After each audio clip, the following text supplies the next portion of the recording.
नमस्कार। रेडियो रिमझिम से प्रस्तुत है स्थानीय हालचाल। पहले मुख्य हालचाल।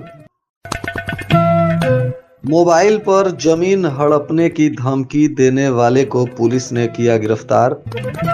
भूमि विवाद में खूनी संघर्ष, दोनों पक्ष से आधा दर्जन आरोपी पकड़े गए। सड़क हादसे में एक होमगार्ड जवान की हो गई मौत। श्रम विभाग ने छापेमारी कर 2 बाल मजदूरों को कराया विमुक्त। और खरीफ विपणन को लेकर टास्क फोर्स की हुई बैठक। स्थानीय हालचाल के इस अंक के साथ मैं अनिकेत मिश्र। अब हालचाल विस्तार से। इधर सिधवलिया थाना क्षेत्र के सलेमपुर गांव में भूमि विवाद को लेकर 2 पक्षों में जमकर मारपीट हुई और खूनी संघर्ष हो गया। इस घटना में कई लोग घायल हो गए, जिसके बाद स्थानीय पुलिस ने सभी घायलों को सरकारी अस्पताल में भर्ती कराया, जहां उनका इलाज चल रहा है। और इस मामले में पुलिस ने त्वरित कार्रवाई करते हुए दोनों पक्षों से कुल 7 लोगों को गिरफ्तार किया है। प्रथम पक्ष से गिरफ्तार किए गए आरोपी अख्तर मियां, रईस आलम और 2 महिला का नाम शामिल है। ये सभी लोग सलेमपुर डेरवा गांव के रहने वाले हैं, जो थाना सिधवलिया के अंतर्गत आता है। वहीं द्वितीय पक्ष से भी पुलिस ने शिव प्रसाद उर्फ शिवाजी प्रसाद, अर्जुन प्रसाद और एक महिला को गिरफ्तार किया है। ये लोग भी इसी गांव के रहने वाले हैं। इन दोनों पक्षों में भूमि को लेकर मारपीट हुआ, खूनी संघर्ष हो गया था और इसी मामले में अब पुलिस ने कार्रवाई की है और कुल 7 लोगों को गिरफ्तार कर सभी को न्यायिक हिरासत में भेज दिया है।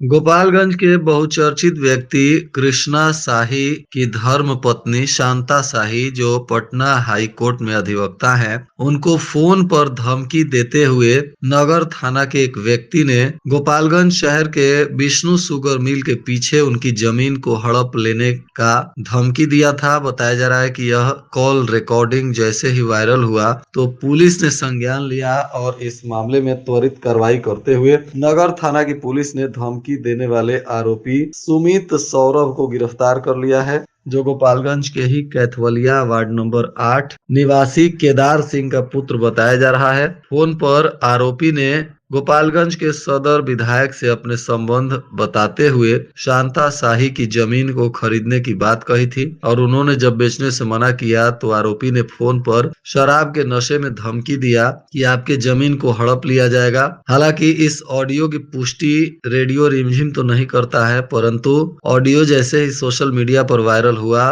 तो नगर थाना की पुलिस ने संज्ञान लिया और इसमें सुमित सौरभ नाम के इस आरोपी को गिरफ्तार किया गया है। इस मामले में सदर विधायक सुभाष सिंह ने भी अपना बयान जारी किया। उन्होंने कहा कि आरोपी को वे नहीं जानते हैं और पुलिस इस मामले में उचित कानूनी कार्रवाई कर रही है।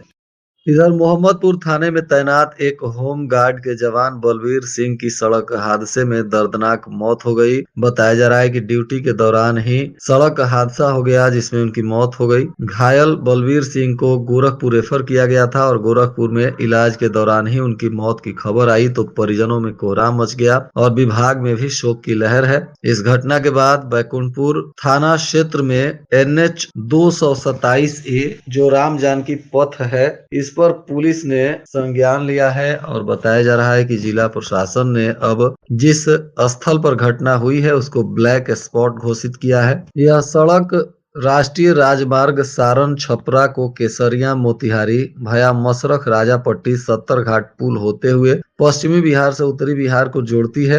उक्त मार्ग से बालू से भरे बड़ी बड़ी गाड़ियों का आवागमन होता है। सघन आबादी क्षेत्र से होकर प्रतिदिन बहुत गाड़ियां गुजरती हैं। यह क्षेत्र काफी घनी आबादी वाला क्षेत्र भी बताया जा रहा है, जिसके कारण पिछले 1 सप्ताह में यहाँ 4 गंभीर सड़क हादसे हो गए, जिसमें 3 लोगों की मृत्यु हो गई। इस गंभीर समस्या को देखते हुए पुलिस अधीक्षक के आदेश पर घटना स्थल का निरीक्षण पुलिस उपाधीक्षक के द्वारा किया गया और इस घटना स्थल को ब्लैक स्पॉट चिन्हित किया गया है। बताया जा रहा है कि यहाँ दुर्घटना को रोकने के लिए एनएचआई प्रमंडल सारण को आदेश दिया गया है कि राष्ट्रीय राजमार्ग पर स्ट्रिप रूम्बल बनाने का कार्य प्रारंभ करें तथा ट्रैफिक साइन बोर्ड भी लगाए। साथ ही उक्त स्थल पर यातायात पुलिस की भी प्रतिनियुक्ति की जा रही है, जिससे वाहनों की नियमित चेकिंग की जाएगी एवं तेज गति से चलने वाले वाहनों के विरुद्ध चालान भी किया जाएगा। पुलिस ने आम जनता से भी अपील किया है कि लोग यातायात नियमों का पालन करें और गोपालगंज पुलिस का सहयोग करें।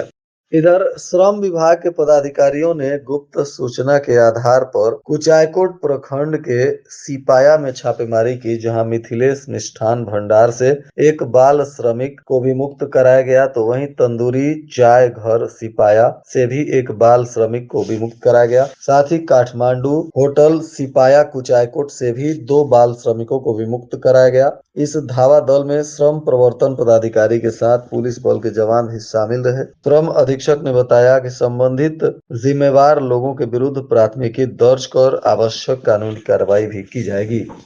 जिला पदाधिकारी पवन कुमार सिन्हा की अध्यक्षता में खरीफ विपणन मौसम 2025-26 के लिए धान अधिप्राप्ति से संबंधित जिला टास्क फोर्स की महत्वपूर्ण बैठक की गई। इस बैठक में जिला आपूर्ति पदाधिकारी, प्रबंधक मंडल के प्रतिनिधि, सहकारी विभाग के पदाधिकारी सहित संबंधित सभी विभागों के प्रतिनिधि उपस्थित रहे। बैठक के दौरान धान अधिप्राप्ति व्यवस्था को सुचारू और पारदर्शी रूप से संचालित करने के लिए विभिन्न महत्वपूर्ण बिंदुओं पर विस्तृत विचार विमर्श किया गया। बताया जा रहा है कि इस दौरान जिला पदाधिकारी ने निर्देश दिया कि निबंधन प्रक्रिया में किसी भी प्रकार की देरी न हो तथा सभी किसानों को समय पर निबंधन का अवसर मिले। निबंधन प्रणाली को पूरी तरह पारदर्शी रखने और हेल्प डेस्क सक्रिय रखने का निर्देश दिया गया।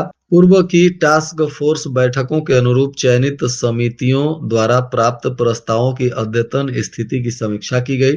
धान अधिप्राप्ति में बेहतर प्रबंधन और किसानों की सुविधा को ध्यान में रखते हुए अयोग्य अचयनित समितियों के स्थान पर नई समितियों के चयन पर भी चर्चा हुई। जिला पदाधिकारी ने निर्देश दिया कि सभी समितियों के लिए यथार्थवादी एवं कृषि उपज के अनुरूप लक्ष्य निर्धारित करें।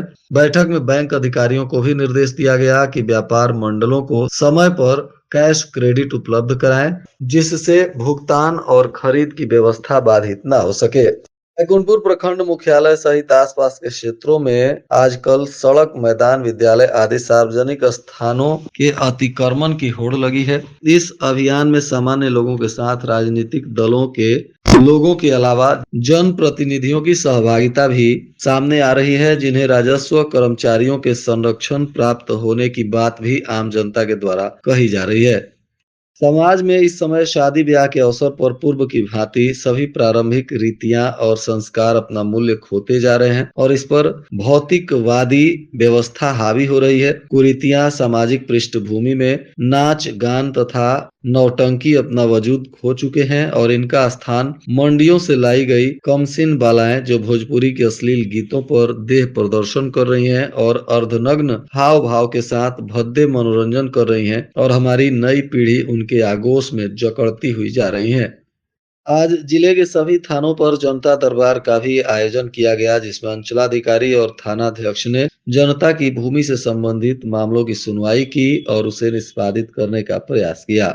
बैकुंठपुर प्रखंड मुख्यालय के सभागार में मुख्यमंत्री महिला रोजगार योजना से संबंधित लाइव टेलीकास्ट कार्यक्रम का आयोजन किया गया। इस दौरान महिला स्वरोजगार से संबंधित कई आवश्यक जानकारियां जीविका दीदियों को दी गई। कार्यक्रम के दौरान प्रखंड विकास पदाधिकारी नंद किशोर शाह ने लाइव टेलीकास्ट के बाद जीविका दीदियों से स्वरोजगार से जुड़कर कई अहम बिंदुओं पर चर्चा करते हुए उनका मार्गदर्शन किया। उन्होंने कहा कि जिन महिलाओं के बैंक खाते में 10,000 की राशि स्वरोजगार के लिए प्राप्त हो चुकी हैं, उन्हें बृहद पैमाने पर स्वरोजगार के लिए सरकार अगली योजना का लाभ देगी। पुलिस अधीक्षक अवधेश दीक्षित ने शुक्रवार की देर रात बरौली थाने का औचक निरीक्षण किया। इस दौरान एक एक बिंदुओं की समीक्षा की गई और पदाधिकारियों को आवश्यक निर्देश दिए गए। पुलिस अधीक्षक अवधेश दीक्षित ने सरकारी पिस्टल के बल पर ठुमके लगाने वाले 2 पुलिस कर्मियों को सस्पेंड कर दिया। बताया जा रहा है कि एक सोशल मीडिया पर वीडियो वायरल हुआ था जिसमें गोपालगंज में तैनात 2 पुलिसकर्मी बार बालाओं के साथ सरकारी पिस्टल लेकर डांस करते हुए दिखाई दिए। इतना ही नहीं, ये पुलिस कर्मी अपना सरकारी पिस्टल बार बालाओं के हाथ में भी दे दिए। बताया जा रहा है कि यह वीडियो पश्चिमी चंपारण के एक छठिहार कार्यक्रम का है। दरअसल गोपालगंज में पदस्थापित कुचायकोट थाना में डायल 112 पर तैनात सिपाही अमित कुमार अपने पैतृक जिले पश्चिमी चंपारण में एक पारिवारिक छठिहार कार्यक्रम में शामिल होने गए थे और यहाँ इनके साथ एक और सिपाही जो फायर ब्रिगेड में है वे भी इनके साथ गए थे। इनका नाम अनमोल तिवारी बताया जा रहा है और ये दोनों जनाब उस छठिहार कार्यक्रम में बार बालाओं के साथ डांस करने लगे। इसी दौरान अपना पिस्टल निकालकर लहराते हुए बार बालाओं के हाथ में भी सरकारी पिस्टल पकड़ा दिया। किसी ने इसका वीडियो बनाकर सोशल मीडिया पर अपलोड कर दिया और गोपालगंज के पुलिस अधीक्षक अवधेश दीक्षित के पास यह वीडियो पहुंच गया, जिसके बाद उन्होंने तुरंत संज्ञान लिया और जांच करने के बाद दोनों सिपाही अमित कुमार तथा अनमोल तिवारी को तत्काल प्रभाव से निलंबित कर दिया गया है। एसपी ने दोनों के आचरण को अमर्यादित, घोर लापरवाह और अनुशासनहीन बताते हुए पुलिस की छवि को नुकसान पहुंचाने वाला वीडियो बताया और कार्रवाई करते हुए दोनों सिपाहियों को तत्काल प्रभाव से निलंबित कर दिया गया है और दोनों पर विभागीय कार्रवाई शुरू की गई है। और आज के मौसम का तापमान गोपालगंज में न्यूनतम 13 डिग्री सेल्सियस और अधिकतम 26 डिग्री सेल्सियस रहने की संभावना है। अंत में मुख्य हालचाल एक बार फिर। मोबाइल पर जमीन हड़पने की धमकी देने वाले को पुलिस ने किया गिरफ्तार। भूमि विवाद में खूनी संघर्ष, दोनों पक्ष से आधा दर्जन आरोपी पकड़े गए। सड़क हादसे में एक होमगार्ड जवान की हो गई मौत। श्रम विभाग ने छापेमारी कर 2 बाल मजदूरों को कराया विमुक्त। और खरीफ विपणन को लेकर टास्क फोर्स की हुई बैठक। इसके साथ ही रेडियो रिमझिम से प्रसारित स्थानीय हालचाल का यह अंक समाप्त हुआ। नमस्कार।